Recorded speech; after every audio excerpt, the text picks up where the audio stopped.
Hello students and welcome to the lecture. So students, as we know that we are covering the financial system, and basically in financial system what we had started the discussion over the foreign investments. Okay, and if we talk about the foreign investments, basically these are the three types which we had scheduled for the discussion. Like, we will talk about the foreign direct investments, okay, foreign institutional investments, and the foreign portfolio investments. Okay, these are the three types of the investments comes under the category of foreign investments. Out of this, we have finished the foreign direct investments, and basically we were discussing upon the foreign institutional investments. All right, so we will continue from where we had left in the previous lecture.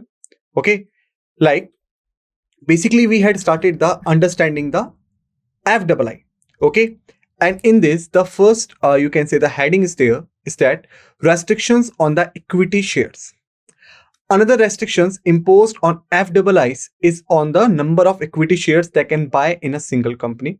This limit is aimed at preventing FIIs from gaining excessive control over a company, which could lead to the decision that prioritize short-term gains over the long-term interest of the company and its stakeholders.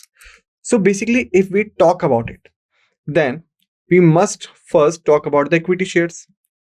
Okay, and about equity shares, we had already discussed in the previous lectures a lot that these are the shares. These are shares which offers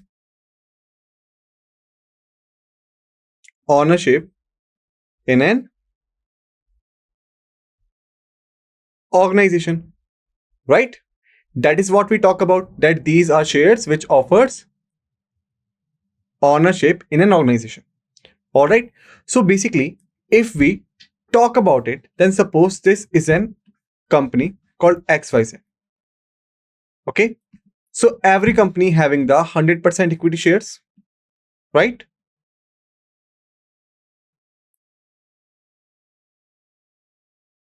Equity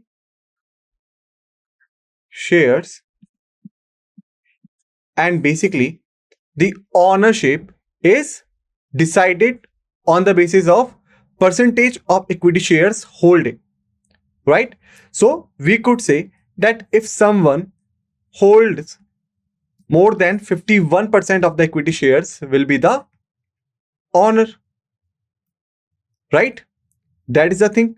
So here we have seen that the FIIs, foreign institutional investments, are basically restricted in certain manner, that they could only buy a limited number of equity shares.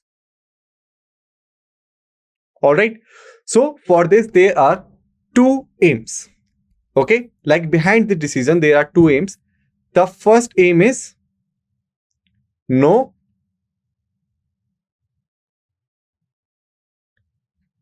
excessive control. First aim. What is the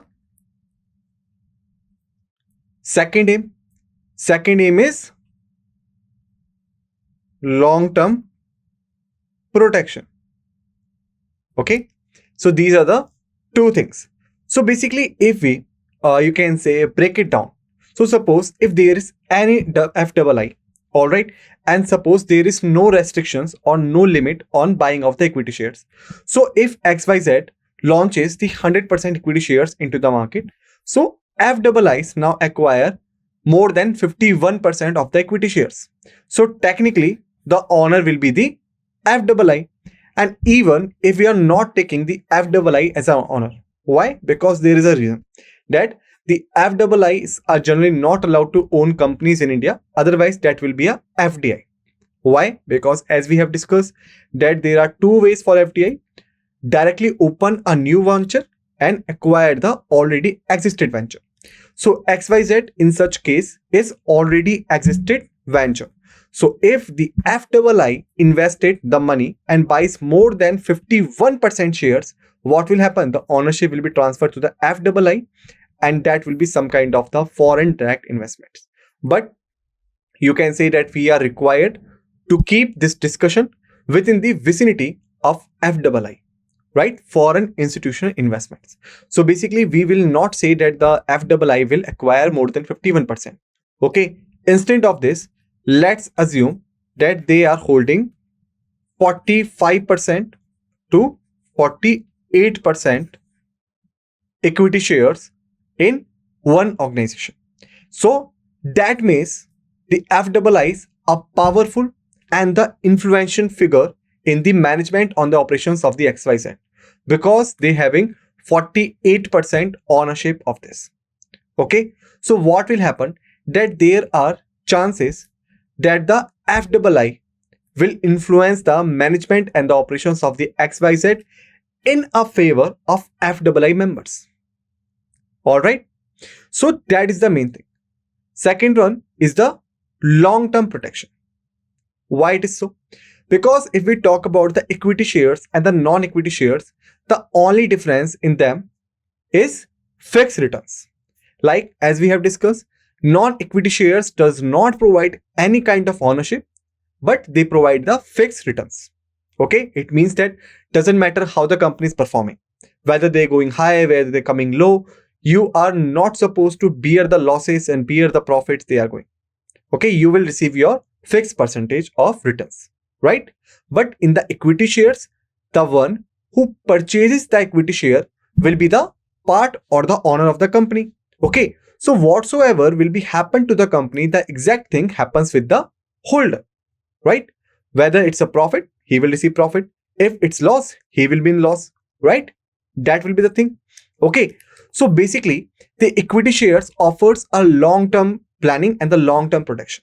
Okay, it means the one who is buying the equity percentage or the equity shares in some company, basically the person is looking for long term, not for the short term. If short term, then he will just buy a non-equity. Okay, because it is low risk, but equity is high risk, right? That is the thing. So that's how the government protects both the things. If there will be an excessive control because of the huge numbers of shares will be credited into the demat account of FII, then they will have the influential categories on XYZ.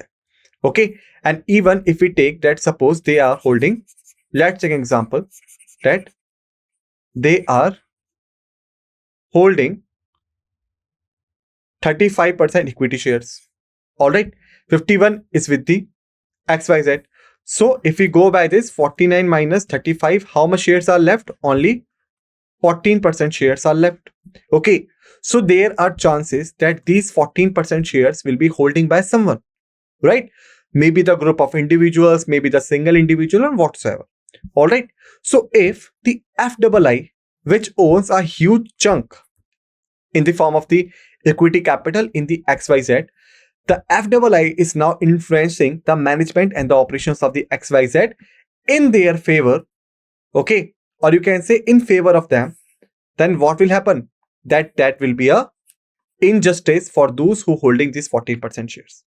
Okay, because the companies must be written, or you can say must be remain impartial. Okay, this is the reason why the equity shares limit is there, so that they are not going to gain the excessive control over a company. All right, and they prevents the long-term interest of the company and its stakeholders. Got it?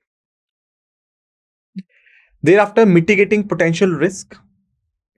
These limits also serve to mitigate the potential damage that might occur if FIIs were to suddenly withdraw their investments and means during a crisis. Such a scenario could lead to a sharp decline in the asset prices, destabilize financial markets, and have a negative impact on the broader economy.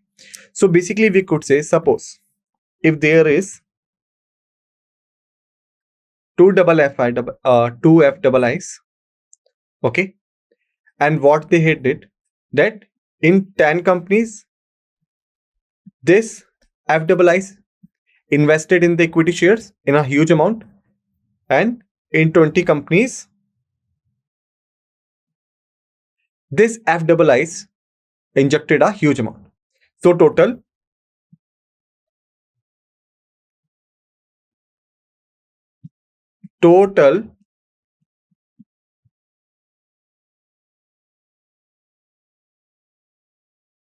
30 companies will be benefited from this, right? That is the picture. Okay, but here is the real picture comes in. Like if we talk about the FIIs, FIIs is basically responsible for the interest of its you can say members. Why? Because it is not a single entity, it's not a single organization, it's a group of individuals who had pooled their money, and then this accumulated amount is now using in investments of the finance markets, right? So that is the scenario. Like suppose if both of the FIIs now wants to withdraw their money, okay, and invest it somewhere else, or you can say outside India into some other country. So what will happen if they had the money in the huge capitals, sorry, in the large number of companies in the huge capital form, then what will happen when they will withdraw their money? There will be a condition of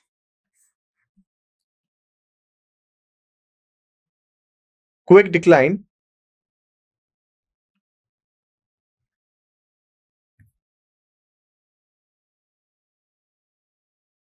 in valuation of the company or valuation of companies, and assets they are holding. Okay, quick decline in valuation of the companies and assets they are holding. Okay, because a huge capital chunk will be withdrawn with the companies with immediate effect. Okay, and not only the company will be affected. Why? Because it is not possible that all of the assets, all of the securities will be holding by these two FIIs only. Okay, some other peoples also had invested the amount in these 30 companies. So if the FIIs withdrawn their money, the companies will be affected, and ultimately the rest other stakeholders will be affected. Why? What's the reason? Because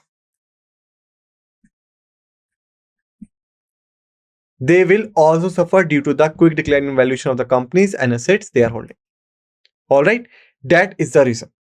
The government is not sure, and no one could be sure, that the FII, which had invested the amount once, will stay there for long.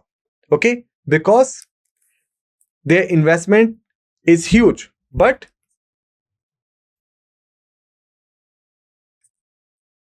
tentative.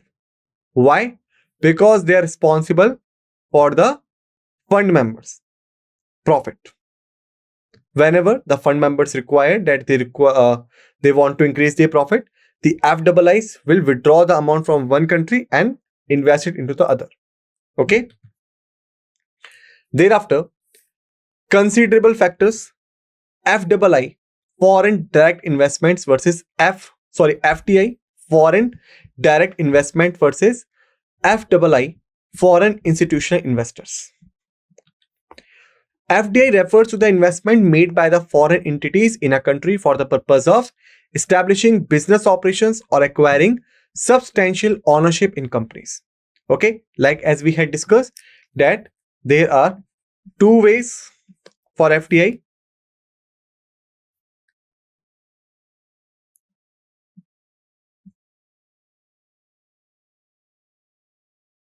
First, establish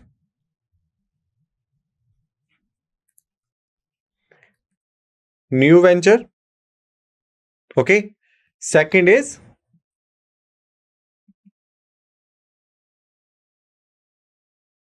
acquire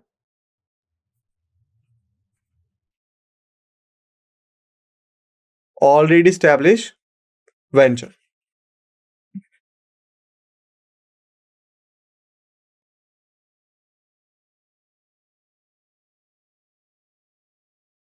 Okay, there are two things. Got it? So the FII generally, you can say,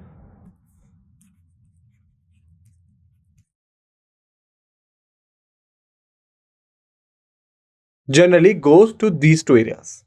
All right. On the other hand, the foreign institutional investors are institutional investors from outside the country that invest in the financial markets of the country. Like we had discussed, that there is a group of people who had pooled their money, whether in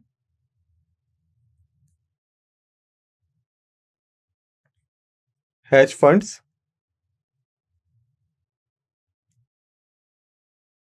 pension funds,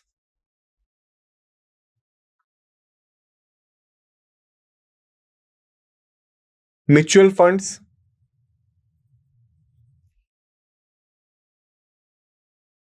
insurance groups, and you can say small investment banks, right? And then what happened? That these invested the money into another country,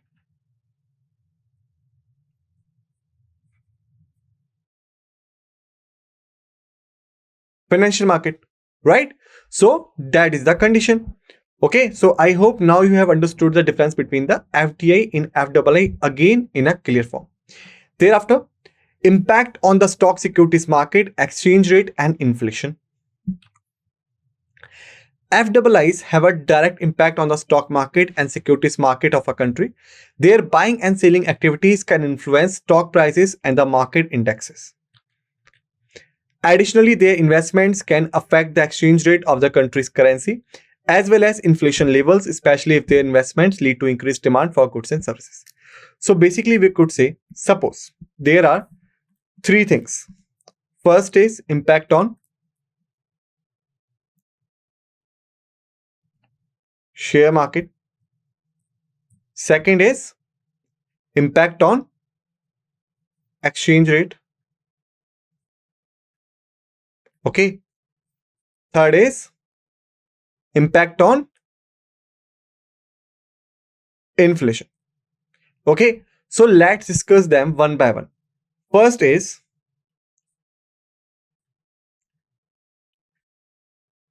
share market. Okay. So let's take an example that suppose total amount of the share market now is 40,000 crores. All right. Just example. It is just an example. Okay. So when the FII invests, okay, and suppose they had invested 20 crores, okay, then how much the amount will be become? Now the amount will be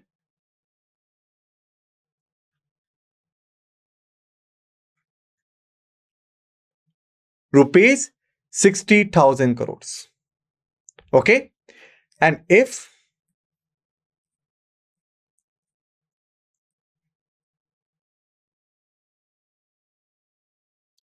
the FII withdraws, it means that they had invested 20,000 crores. Okay, and if they withdraws it, how much will be the value? The value will again become rupees 40,000 crores. Okay, that is the thing. Like you could say, their investment influence will raise the value of the share market, but their withdrawal will drop the value of the share market, right? Second is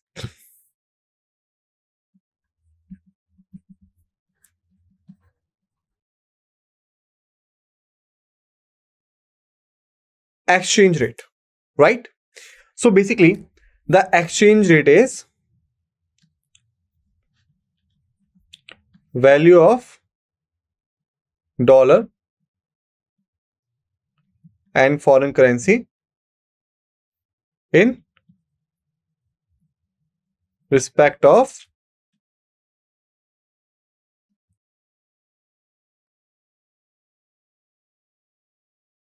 Indian national rupee. Value of dollar or foreign currency in respect of Indian national rupee. All right. For example, 1 US dollar is equal to 83 INR. Okay. So it means that if you give $1, you will receive 83 INR. And if you give 83 INR, you will receive 1 US dollars. And this is basically totally depends upon the demand and supply. Okay. Like if the dollar demand is high, but the supply is less, then what will happen? The conversion rate, or you can say the value of dollar, will be goes up. But if the reverse condition is there, it means that if the demand of rupee is high, but the supply is low, then what will happen? The value of rupee will goes up. Okay. So here, let's take up two cases. FII investment.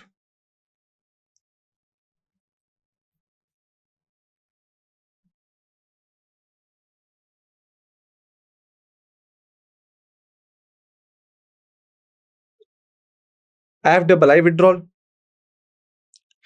Two cases are there. All right. So basically, if we talk about it in the proper form, all right. So when they will invest in the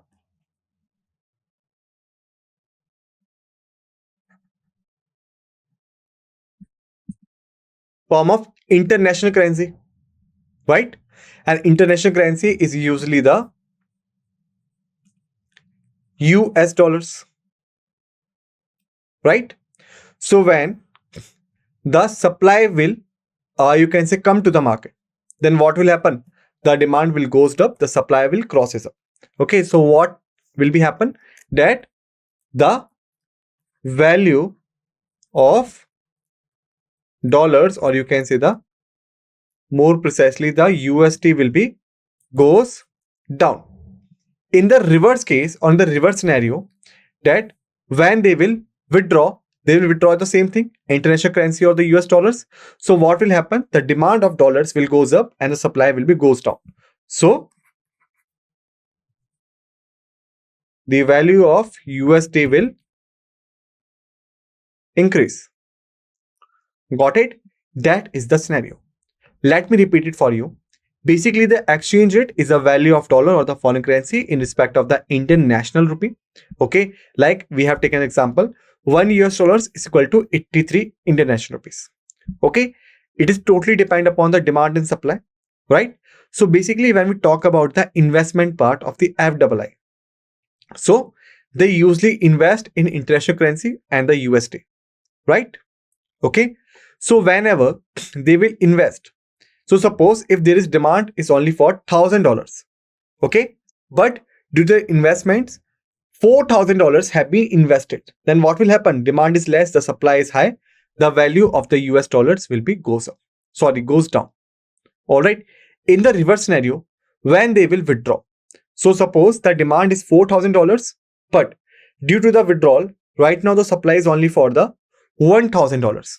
What will happen? Demand is high, supply is less, the value will be goes up. Okay, so that's how the exchange rate works. Okay, the third is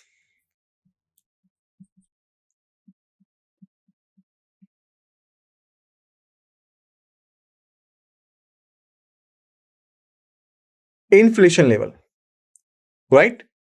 Third is inflation level. So basically, if we go by the inflation level, then what will happen here? Like suppose total valuation is 40,000 crores. It means that monetary value of 40,000 crores is in the circulation. All right. But here, what happened? the two cases are there. First is for FII investment. Second is for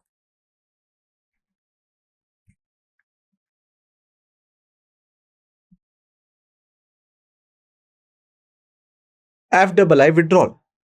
Okay, so suppose they had invested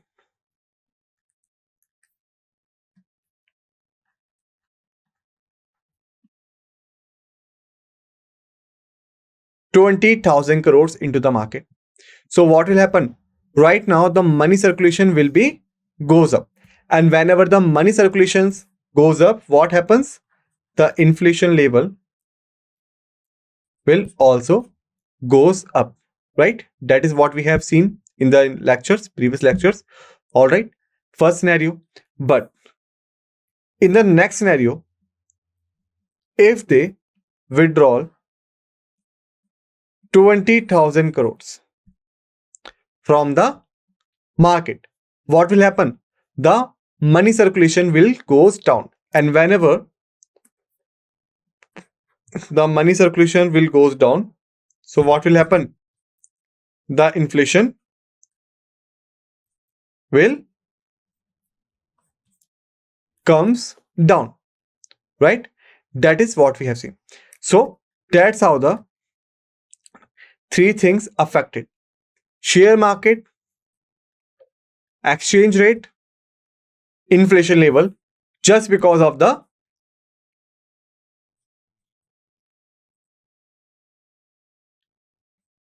incoming of the FII,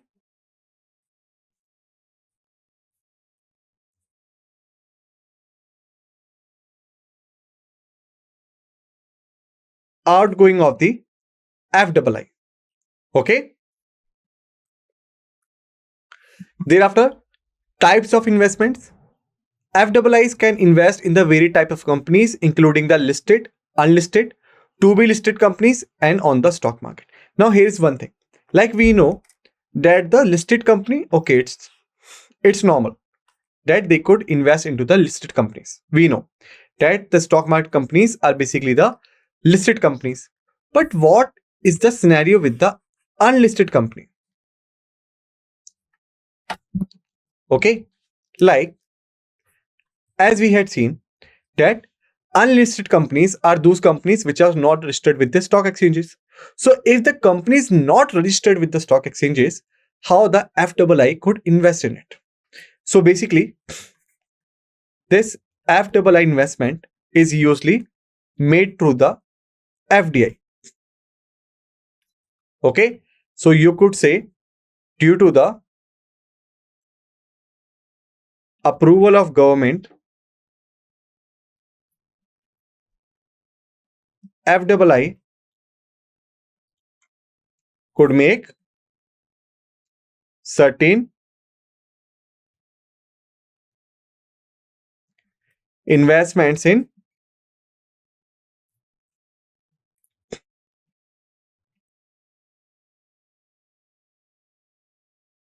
Indian ventures,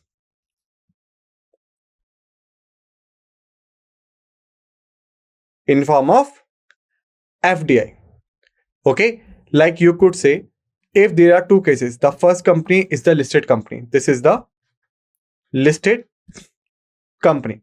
Okay, so suppose this company had launched 100 shares, all right, at 10 crores per share. Okay, so here is the FII. So if FII bought 40 shares in the listed company, how much amount they have to pay? They have to pay rupees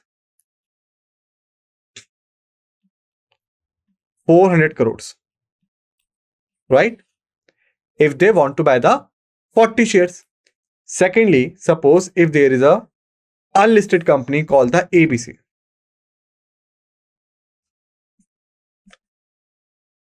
This is the unlisted company. So if they are investing the 400 crores, and suppose the unlisted company having 100 shares at 10 crores per share. But these shares are not open for the general public. Why? Because this is not in the public domain. So if right now the FII wants to invest in the ABC, then they could buy 40 shares through ABC directly at 400 crores. Got it? That is the situation and that is the condition. All right. And there are the certain things for this, like certain steps which the companies are required to follow, like approval. This is first step. Second is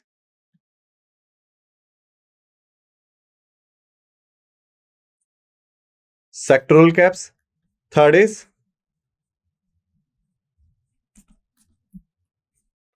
reporting. Fourth is exit. All right. So if we talk about them one by one, first is the approval. It means that the FII is required to take the approval from the government. Okay. Then only they could purchase the shares directly from the unlisted company in the form of FDI. All right. Thereafter, the sectoral cap. It means that for different sectors companies, the government having different permissions. Like as we had seen, suppose if the company is belong to some broadcasting content, then only up to 49% holding is allowed in the form of FDI, and nearly about this percentage is also allowed in the form of FII. So sectoral caps are there. Thereafter, the reporting. It means that how much shares have been purchased, what is the price, what is the purpose, what is the source of funding. All of these things must be disclosed before the appropriate authorities of the government. Okay. Thereafter, the exit.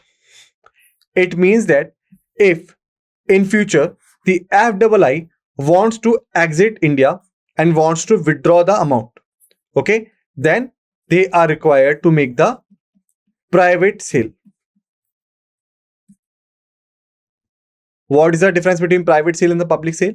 Like the public sale, you could say, if the case is about the XYZ, which is a listed company. So the FII could directly offer 400 crores, or you can say the 40 crore shares to the general public to purchase. All right. But in the case of unlisted companies, because the company is not listed at any stock exchange, so the FII is required to find some private investor, whether it's an individual or organization or whatsoever, who could purchase the 40 shares of the ABC. Then only the FII is allowed to withdraw. Okay. So this is the thing. They can participate in both primary we have seen IPO, initial public offerings, and secondary trading of existing securities market. Okay. So that is also that you can say that is what we have also seen. So students, basically in this lecture we have seen the different types of the investments on other things also. Okay. So in this lecture it is the enough thing. In the next lecture we will continue from here where we are leaving it now. Okay. Till then, just revise all the facts and figures in the proper manner. All right. And make sure that you are mentally and you can say academically prepared before you come for this next lecture. Why? Because if you are not doing this, then might be it is harmful for you. Okay. So with this note, let's end this lecture. And what do we say? We say thank you.